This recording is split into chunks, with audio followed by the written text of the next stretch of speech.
All right. Hello, everyone, and welcome to today's incredible webinar. We are so excited to share with you a presentation around tech and AI and how it can be used to solve some of the five greatest challenges for HVAC teams. And in this session, Corey Berrier is going to take us through five critical strategies that can inform your HVAC business and enhance your customer service, your technical expertise, and your overall success. We'll begin the journey on marketing and online presence. We'll continue and we'll deep dive into enhancing customer service and communication. We'll go into training and education, and we'll conclude with our favorite, which is going to be adopting new technologies. So throughout the webinar, we're going to focus on practical insights and actionable tips to help HVAC companies like yours excel today in today's competitive markets. And so without further ado, I'm thrilled to introduce you to Corey Berrier, who is an entrepreneur, the host of the Successful Life podcast, and a home services consultant. So with that, over to you, Corey. Thanks, Shelby. Well, this is such a great honor, and I'm super excited to come on and share some wonderful knowledge. Look, I consult with HVAC, plumbing, electrical, roofing companies, and I've integrated artificial intelligence into that because it is for sure here, and it is for sure not going anywhere. So I'm really excited about sharing some information with you. So we might as well get started. So five key areas, only five. She had to, Shelby maybe drill this down a little bit shorter than I would anticipate, because we could go into 1,000 different ways that technology and AI could help your HVAC business. But here are some five key areas that HVAC companies can benefit from focusing on. So marketing, an online presence, enhancing customer service and communication, tech training and education, promoting preventative maintenance programs, and adopting new tech. So let's start with marketing online presence. First off, you have to have an online presence this day and time. Social media is so prevalent, and that really goes hand in hand with marketing. You can use your social, like I do. I use my social media to also market both my podcast and my consulting company, along with the AI integration stuff that we do. So utilizing social media for engagement. A lot of people use social media, and it's all promotion. And for me, I try to add a value post or a value video ever so often, because look, people don't want to be sold to. I don't want to be sold to. You don't want to be sold to. Meanwhile, we do love to buy, but we've got to have a reason to buy. And if you don't give people a reason to look at your HVAC company as an option through sharing some sort of value, it could be a tip. It could be a million different things. Customer testimonials. These things are important because it's social proof, right? It gives you credibility on social media platforms. And when we're discussing social media platforms, all of them, it really doesn't matter which one you use. For me, I use all of them except for TikTok. I really don't use TikTok. Probably should, because there's a lot of traction to be had on that. Implement local SEO strategies. Look, Google My Business is pretty much one of the most important things that you can have, right? Google local service ads. These things are vitally important for you to grow in where you're from, right? So now if you've just moved to a new town and opened up a new business, maybe that doesn't apply as much, but like I've been in my town for over 20 years. So people know me here, and it only makes sense for me to share local information and to market locally, right? So go ahead, go to the next one. All right, so this is one of my favorite, because this is one of the things that I feel like is one of the most overlooked areas in any of the trades companies that I've ever worked in or worked with. So customer service and communication, the very first person that new customer talks to is your CCR or your CSR. And if you're not training those people and treating them well, that's the person that's answering your phone. So my point is, like, if you don't pour into and show the CCRs or the CSRs how important their jobs are, if you don't coach them on smiling when they answer the phone, if you don't coach them on how to properly execute that call, you're going to lose money. And look, empathy is one of the easiest ways for a customer to feel like you care. And I'm sure everybody cares, but we all have bad days. And if you can coach or teach your customer service representatives how to be empathetic to the customer, to slow down, listen, and answer the questions that the customer's asking, it's a complete game changer. And I see more times than not, they're the lowest paid people in their group. They're the lowest paid people in the whole company. And I would argue that they are by far some of the most important people, since they're the one answering your phones. And I'll tell you one other thing, and I'll try not to go off too much of a tangent on this, but it is something I'm really passionate about. Don't have your CSRs doing 13 different jobs, because that gets confusing. And if you've got them answering the phone, you've got them making outbound calls, you've got them doing accounting, you've got them doing your social media channels, like, that gets really confusing. So it's really important to get the right people in the right seats. It's really important to have their jobs dialed in, and so they're clear about exactly what they're supposed to do.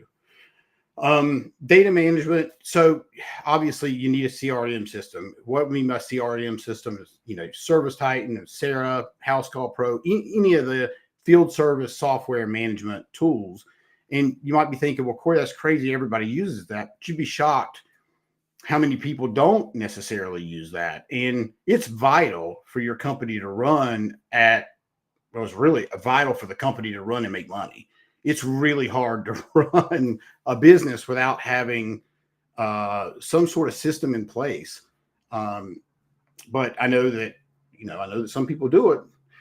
So meeting customers across various communication channels. So chat support. Chatbots have been around for quite some time. But now, through artificial intelligence, we've developed a conversational chatbot. So it would be no different than, so here's a great example. Let's say it's 2:00 in the morning. You don't have an after hours call service for whatever reason. You could direct people to the chatbot and ask the customer questions, and it's conversational. Like, for example, a normal chatbot's, "Hi, how can I help you? We'll get back to you tomorrow." Right? That's kind of the nuts and bolts of it. But now, through this conversational chatbot, you can find out, have they changed their air filter? When's the last time they changed their filters? Are they having an emergency? Is there one room cooling more than another room? There's a million different questions that you can ask it, and all this is trained on your data. And the goal with that chatbot is to lead them to an appointment, which can be booked right inside of that chatbot. All right, probably spent a little bit more time on that one than I should have. All right, happy calls and follow-ups. I don't know if everybody knows what a happy call is, but certainly everybody knows what a follow-up is. And so I'll just tell you a quick story. I was working with a company out in Vegas, and their CSRs were making happy calls kind of intermittently when the phones weren't ringing. And that's okay. It's better than nothing. But a lot of stuff falls through the cracks when there's not a designated person to make those happy calls, to make sure that those follow-ups are being done. And what I did for this company in particular is I took their best CSR and I moved them away from the other CSRs and gave them my script and a process, and had this individual follow up with every single call or every single open estimate, and doing the happy calls.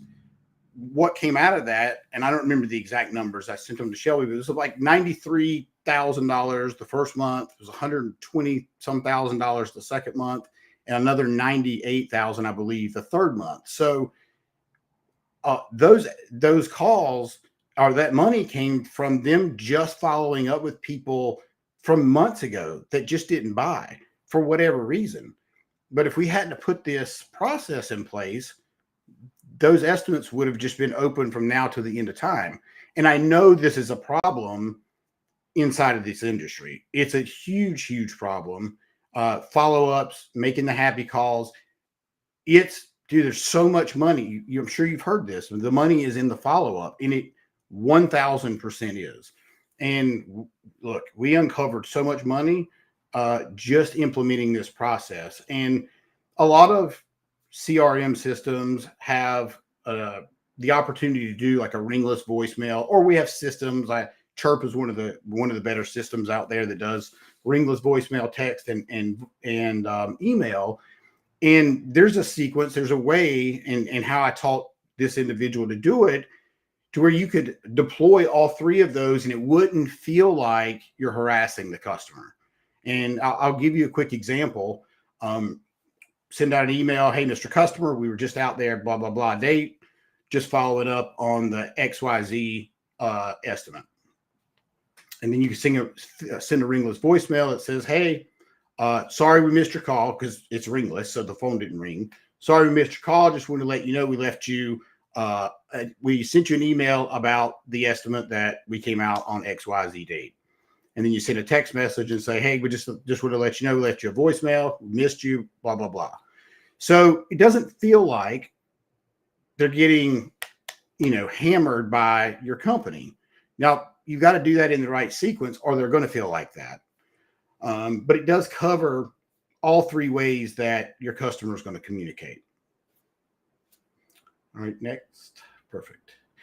All right, so tech training and education. This is a big deal. Like I have seen many companies that will say, yeah, we've got a great training program. We work with we have a meeting once a week or maybe once every 2 weeks.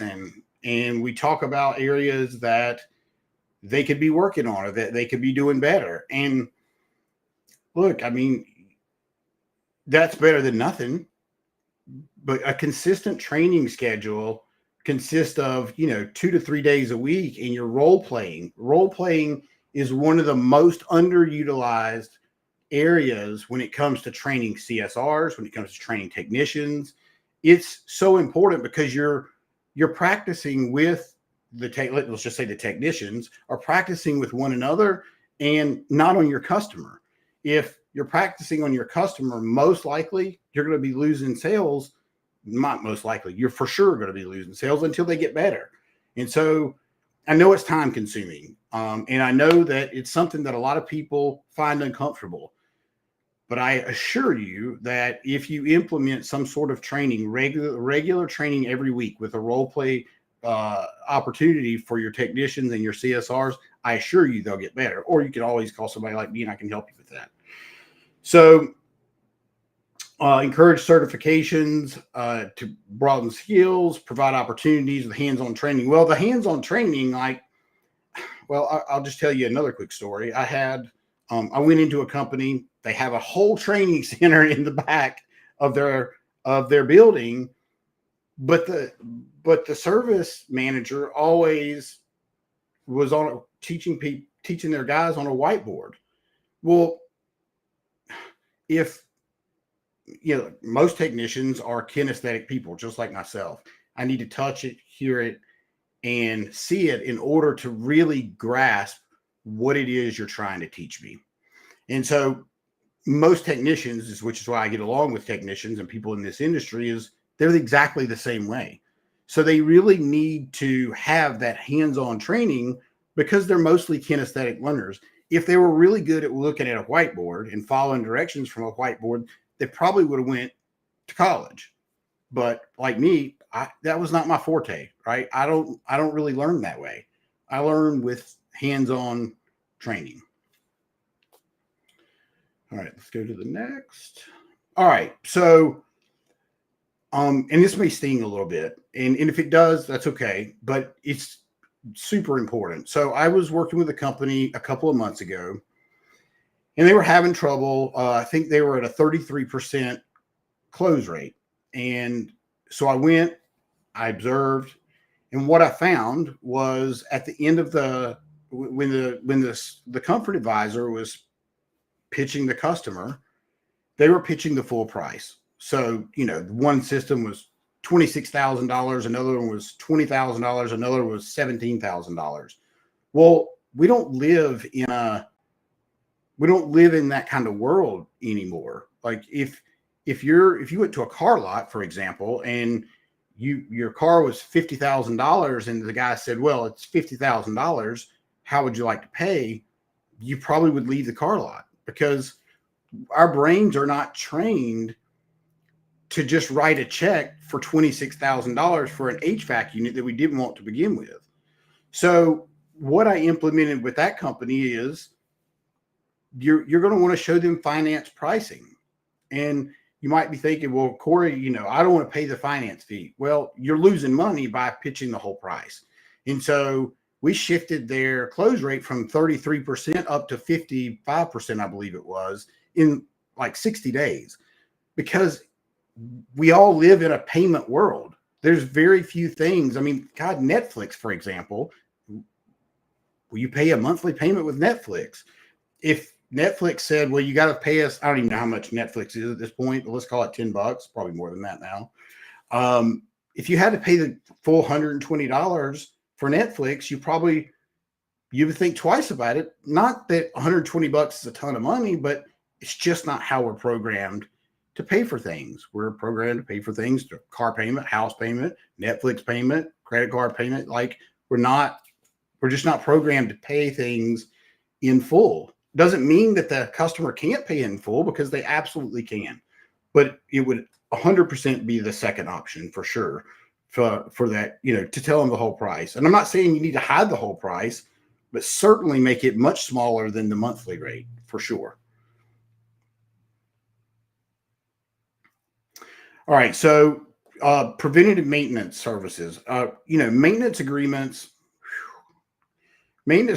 are so important, but they're also very crucial to how much revenue you're bringing in. Obviously, recurring revenue is why maintenance agreements are so great. However, if you're charging, let's say, I'm going to make it a round number, $300 a year for your maintenance agreements, and I've seen this many times, you roll a $300 truck out there because it costs you about $300 to put a truck in the driveway. And the maintenance or the technician doesn't sell anything, then you've already eaten up the money they've given you in one trip. So now if you make two trips, you're in the red $300 if they don't sell anything on the second trip. And so it's really important that your technicians that are going out on these maintenance calls understand that it costs money to go out on that maintenance call, and that their job is to provide that customer with options. And regardless if you think as the technician they need it or they don't need it, they may want it. But if you don't give them the option, they can't choose to buy something from you. If you go in and you just do you run your maintenance, you run the maintenance, and then you don't offer anything else. I mean, I don't know anybody that shouldn't be offered at least IAQ, right? It's always an upsell, and it should be an opportunity for every single person that you go into their house. And unless you just completely think IAQ is crazy, but I've heard stories how it's completely changed people's lives. So I'm an advocate of it personally. All right. So educate your customers, right?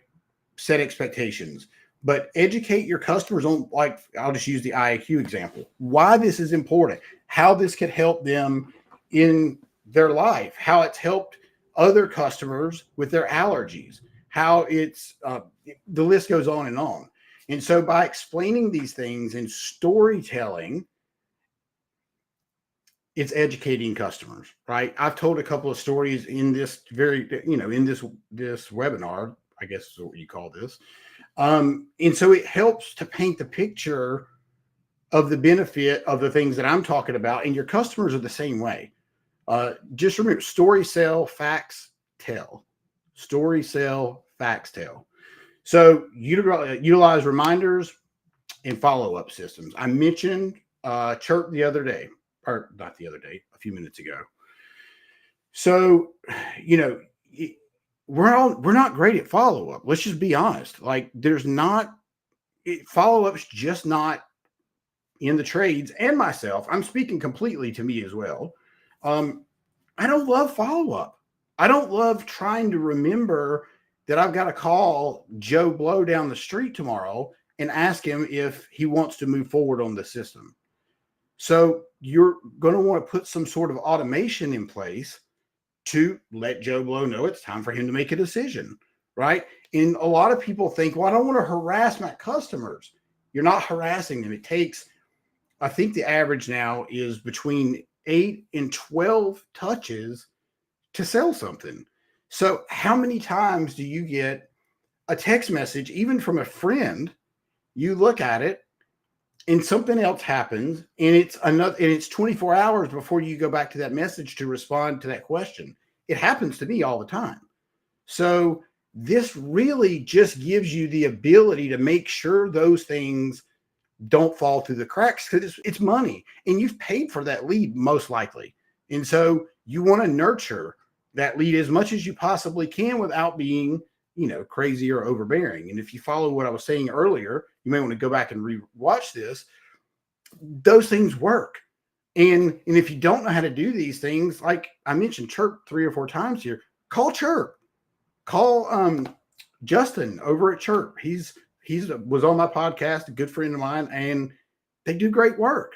And it really takes a lot of the guesswork out of the follow-up. I mean, it's really, really important. All right. So adopting new technologies. There's so many new things out there, and I will not blow your mind with all of the new things, but a lot of us are hearing about AI. I've been working with AI since late last year and pretty intensely. And we've built a bunch of different things, a bunch of different automations with AI. And so I just want to be clear, AI is not here to take your job. It's here 100% to make your job easier and to be more efficient. I mean, there are things that we can do right now in 2 minutes that normally take us 2 hours. And so, but you want to be open-minded in learning about these things. And, a lot of people think, well, it's the Terminator. Well, it's not the Terminator. That's just what a lot of people, news channels want to feed you because it's fear-based and all that good stuff. I won't go into all that. So look, there's a lot of tools out there, and I'll give you a couple of examples. And I won't mention their names, but they've been on my podcast, and there's several technologies out there that can monitor every one of your customer systems from an AI data standpoint. And so they get the feedback, they being the business owner gets the feedback from this technology, and predictively, what I mean by predictively, in advance when something's getting ready to break. And so if you are, if you're using one of these technologies, how cool is that to call your customer and say, hey, we got an alert, XYZ looks like it's getting ready to fail, and we just want to make sure that we send someone out there and get it taken care of before it fails. Dude, that's like next level service. It's so next level service. So there's a lot of technologies out there that are using AI. There's a lot of technologies out there that are just making things easier. I'll give you one more quick example. Pricebook is one of the, it's the bane of a lot of people's existence, updating the price book. And so I know obviously that you get the manufacturer, you get an email for once a month to the manufacturer with the updated price book. And then you most likely have to go in and update the price book. Now, it may be a little easier in the way I just described, but it's not a lot easier. It's certainly not automated. I do know that. And so what we've done, we've built an automation that once you get, basically just drop that price book in a Google Drive, and from there it aggregates the data and updates your price book automatically. And again, it's just taking one more thing off your plate and helping you to run your business smoother. Because if you don't have to think about that but one time opposed to 480 times during the month, how much time does that save you? How much headache does that save you? A massive amount. Whew. Take a breath here. All right.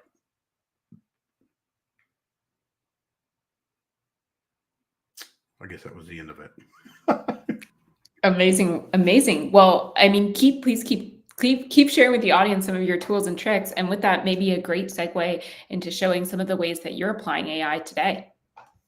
Yes, of course. So this is super exciting, and it's not, it's fairly basic stuff. So everybody's fully aware that ChatGPT is, let's just call it how AI kind of came onto the scene. And that's the wrong button. 1 second here.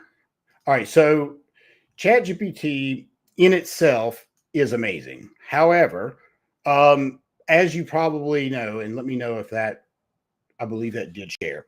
So imagine when you put a question in ChatGPT, it gives you a pretty decent answer, but it's not always exactly correct. So what we've done is we've built a knowledge bot or knowledge base of the entire HVAC industry. And so I'll explain in a second. What I want you to be thinking about is, what question can you think of, and you can put it in the chat. What question do you think maybe you've asked regular ChatGPT that it gave you kind of a wonky answer and maybe made you not trust it? If you could give me that question inside of the chat, I will plug it in here and show you that not all ChatGPTs are made the same, so to speak. So where the whole reason that we built this is because I've seen over and over technicians in the field, they have questions about, maybe it's a technical question, maybe it could be any question. They call the service manager or they call their sales manager, but typically if it's a technician, they're calling the service manager. Well, the service manager's got 10 or 15 guys under him, so likely he's on the phone with someone else, likely he's solving another problem, and maybe can't answer that question right there on the spot. So what happens? You are standing there as a technician waiting on the service manager back. Well, as a business owner, that costs you money. If you've got 10 or 15 guys and each one of them burn, let's say 10 guys for easy math, burn an extra 30 minutes a day waiting on somebody to answer a question, that's, well, I should have done easier math than that, but that's what, 3 hours, 6 hours? I don't know. It's a lot. Multiply that times 5. It's a lot of time. It's a lot of lost time. And it's really hard to be efficient when you're losing that much time. So the reason that I think this is super cool, and I think you will too, imagine that your technician is out in the field and they say, well, I don't know, we'll use this prompt here. What is the spec for this AC unit? But I'm going to make it a little bit more targeted. Work. Okay. For this 2022 Trane unit, and we'll see what it comes up with, right? And that wasn't a really super specific question, but it was a little bit more specific than what we had in there before, right? So provide a model number. All right, so let's just pretend that I'm completely green. Well, I don't know what the model number is. I didn't look at the model number. What model numbers are available?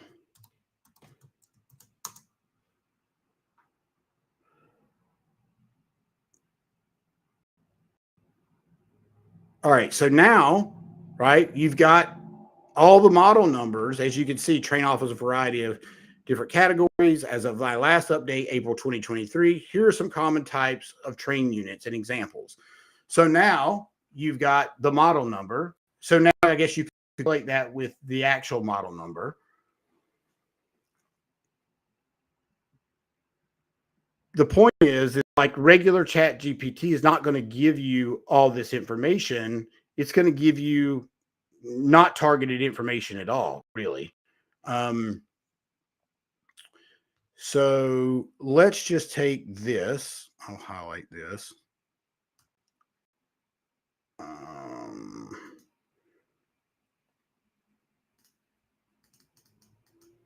highlight that one. Copy. Specs on.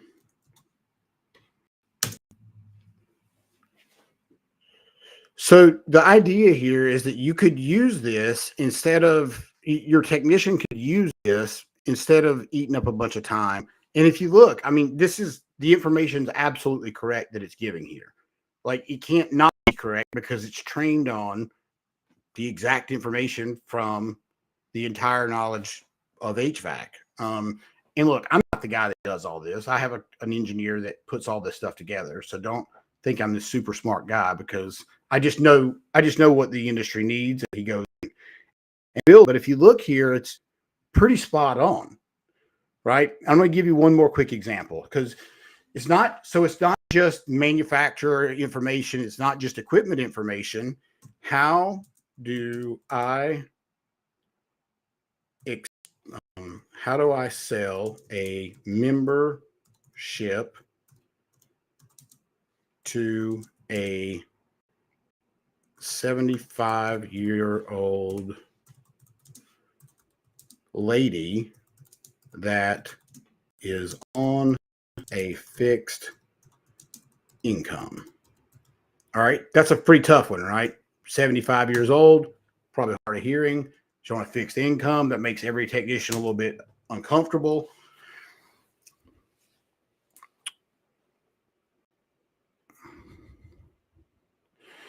So, technicians by and large are not salespeople. They have to be salespeople. They have to learn how to be salespeople. But if you look at the information that's given you here, it really gives a framework all the way. It's even talking about simple jargon-free language, right? It gives you exactly how you can go in and explain to this lady why she needs to purchase a membership and being on a fixed income.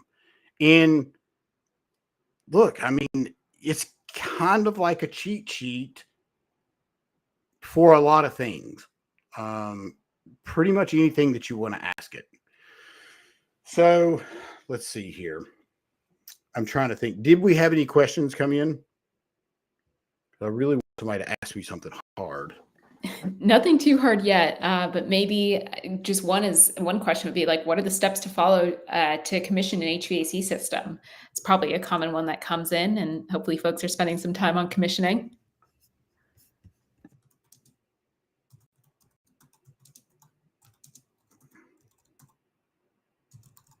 Is that how I should write that here? Except for the follow. Is that the question? Yes. Okay.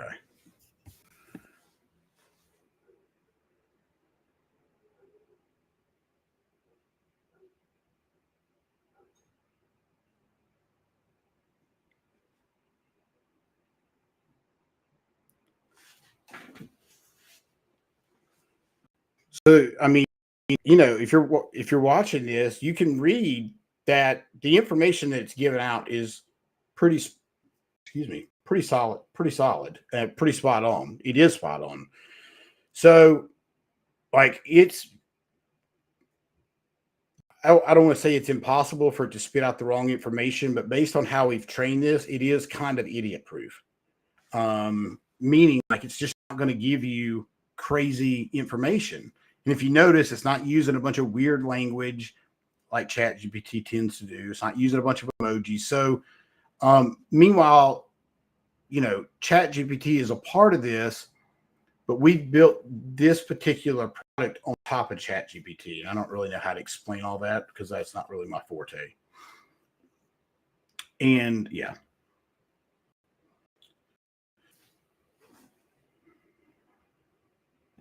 This is very cool. Thank you for sharing, Corey. I'm sure a lot of folks in the audience wish they had access. Yeah, so I do think it's really cool. I think there's a lot of, and this is something pretty simple.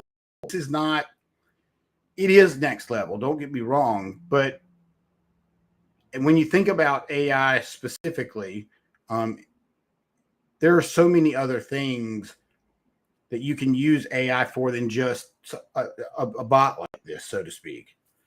Um, you know, I'll give you one more quick example. So reviews, right? I hope that everybody gets reviews on a regular basis. Well, lots of times business owners forget to respond to reviews, whether they're good or bad. And so we've trained an AI that automatically respond to those reviews exactly like you would. So, and I'll kind of paint the picture for you. So we can take your information, whether it be internal documents, whether it be verbiage on your website, and we can train a model just like this. We've done this for several companies now. And this could be used for two different things. This could be customer facing, meaning like the chatbot I was mentioning earlier. So we could train it on your website data that could answer pricing questions or answer, how much does it cost to come out and do a tune-up question, well, any of those questions. And we can also train this same sort of model on all of your internal data. Now, you might be thinking, well, Corey, but then all my information's out on the internet. Well, it's not out on the internet. So that's the difference between kind of what you're looking at here and how in regular chat GPT. Because if you put stuff in regular chat GPT, then yeah, 100%, it's going to be out on the internet. So we build through a different program. We build, for lack of better terms, it's a private link with that information in it. And the only people that have access to that link are us and then you, of course, and whoever you give it to. And so what we've done for a roofing company, we trained all of their internal data, all of their training, all of their sales training, all their financial training, all of their training, every single piece of training that they have is at the touch of a button inside of one of these knowledge bots, if you will. So internally, they can use that whenever they open a new branch, which they do often. They can hand this to the new branch manager and say, here, if you have any questions about our policies, procedures, how we do this, how we run credit cards, all of it's right there.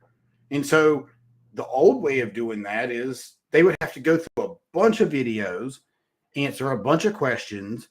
And now it is still important for them to go through some of those videos, but you can get the direct answer to your question just like that. So efficiency, I guess out of everything I've told you today, efficiency is probably the most prevalent thing out of the things that I'm telling you, which efficiency obviously equals more money, because if you're not spending time doing mundane stuff like looking up, what's the process to train somebody on becoming a CSR in the company, right? And anyway, just shortens the amount of time that you'll spend looking for stuff. I love that. Well, Corey, I think there's no better note to end on than how efficiency can really transform businesses and how tools like these can really shape the HVAC industry. And I think folks, I'm sure, are super excited to continue learning more. So if you have any questions at all, please don't hesitate to reach out directly to Corey on his website, coreyberrier.com. You can find him on all kinds of social media, and can dial into his podcast, where I certainly have learned a lot, and I'm sure folks will continue to do so. So without further ado, thank you everyone for joining us in today. And thank you, Corey, for joining us and leading this conversation. 100%. I appreciate you having me on, and I'll stop sharing my screen now. Forgot I was sharing. Yeah, thank you so much, Shelby. I appreciate it. Hope it was super valuable, and feel free to reach out if you have any other questions. Awesome.